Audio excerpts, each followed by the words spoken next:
to talk about this. It's another one of those situations where multiple things can be true, which is that this sucks. This is a terrible diagnosis and a very painful one. And I don't wish anybody to be going through pain. I hate that we have been dismantling funding for cancer research. It will devastate his family. And I don't like the man at all. And I hate that the Democratic Party let this clown show go on for as long as it did. I hate the mess that they created. I hate the mess that he created. I hate what he's done to fucking Palestine. I hate so much about him. So multiple things can be true. Yeah, that's true. We don't, I agree with all y'all completely. Y'all. What am I doing?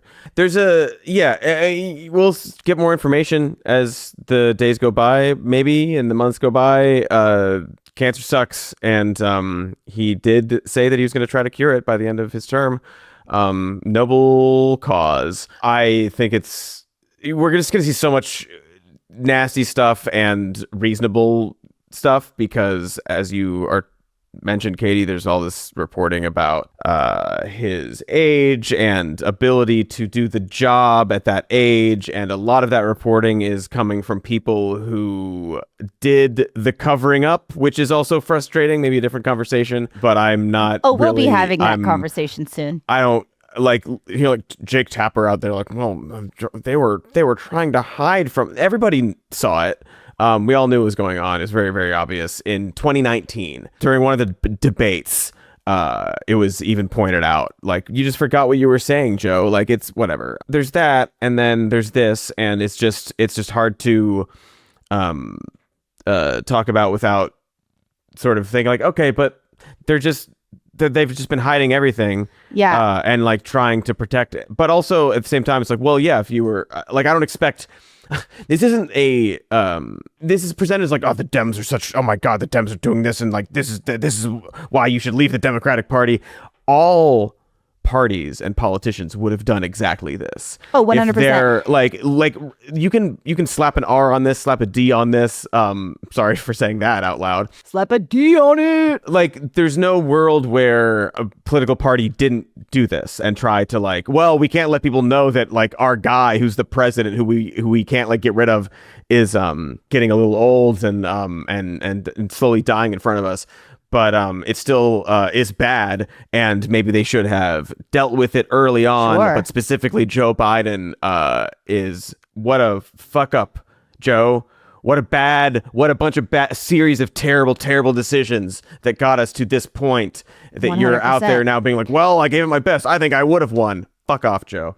But also sorry about your cancer. Regardless of when the diagnosis happened or not, this is what we're talking about when we say that we shouldn't have ancient people running everything, because that's when you die. That's when you start to develop incurable conditions, when your body starts to fail. Losing a step or two. Whether or not he had it whatever.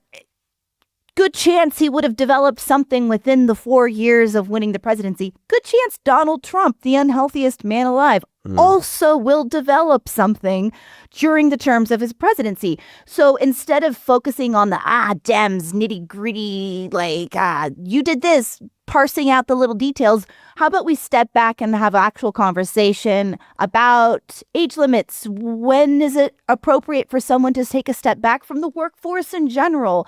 We've got so many old people working in public service, our Congress people, fill in the blank, you guys follow me, who are too old and will be getting diagnosed with things and having strokes. And it's a problem. And who also, aside, like, there's obviously, those are all true issues. And you also, because you're that age, most all don't really know how to contend with a lot of the legislation that they should maybe be writing and sort of contending with the modern age, and technology would like, I don't know if we're going to talk about this today or later in the week, but like all these sort of restrictions on like, you can't regulate AI in the first 10 years, like all these sort of things, like, no, we should be regulating AI now. But they don't understand what even is going on. So it's a lot of problems with it. I don't want to be extremely ageist in this conversation. I understand that some people are very sharp and on top of things later in life and all of that. And I think there's room for that conversation. But we just have to be very, very realistic here about what we're talking about. Yeah, I mean, it's very difficult to talk about what's going on in the Democratic Party with Joe Biden and what's going on in the Republican Party with Donald Trump and act as if they're on this same level. But of course, since this, diagnosis came out and we're having this conversation about Biden's cognitive abilities, anything that is brought up about the other side is like, well, you're just playing in whataboutism.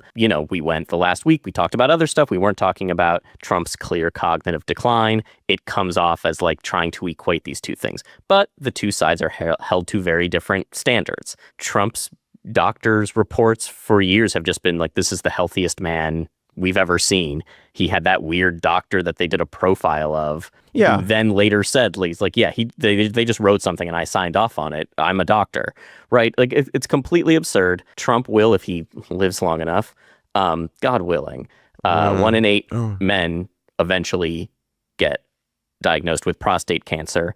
And I think all men, if they lived long enough, would get it, right? If people just kept going and nothing else happened, everyone would get it at some point. It's just something that's going to happen inevitably as we age. With some people, it happens in their 70s and 80s. Biden is in his 80s. Donald Trump is 78. Donald Trump clearly has myriad health problems that we don't know about. No, they're perfect results. Perfect. Well, right. Never seen a healthier man. I mean, I don't know. If I came on this show and the first words out of my mouth were about how I aced a cognitive exam that is given to determine what level of dementia you're at, no, I didn't. I got a 3 out of 5 on the how are you doing? That's why you weren't talking about it. Okay. Right. Inevitably, because the Democratic Party screwed up so much and let this get so far, and that Biden and his advisors hid stuff for a long time, it's inevitable that we're getting the Jake Tapper book talking about how Clooney was like shook to his core.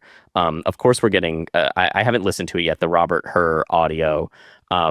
That, when that happened a year ago or however long it was, all we had was a little bit of footage of, I think, Obama putting his hand on Biden's back and walking him off stage. And we were like, oh, that's it? That just looks like a guy putting his hand on another guy's back.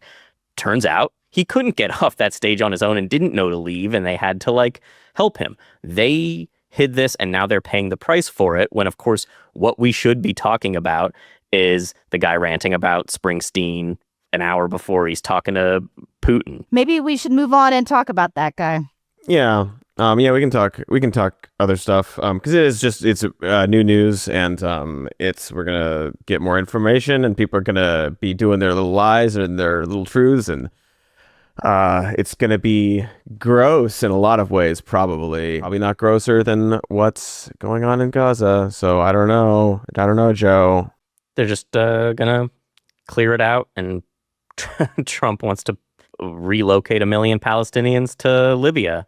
So maybe Joe Biden would or wouldn't have done that. Who knows? Who cares? Probably wouldn't have, but also, yeah, who cares? Who knows what he would have done? I don't think that I don't see a world where Joe Biden has the fortitude or the strength of will to say to Israel, no, we're not doing that. Oh, literally, you wouldn't. Because he just roll over and show him his belly. Israelis admitted that he never asked for a ceasefire. They never put any pressure whatsoever. They were never, whatever the phrase was, working tirelessly.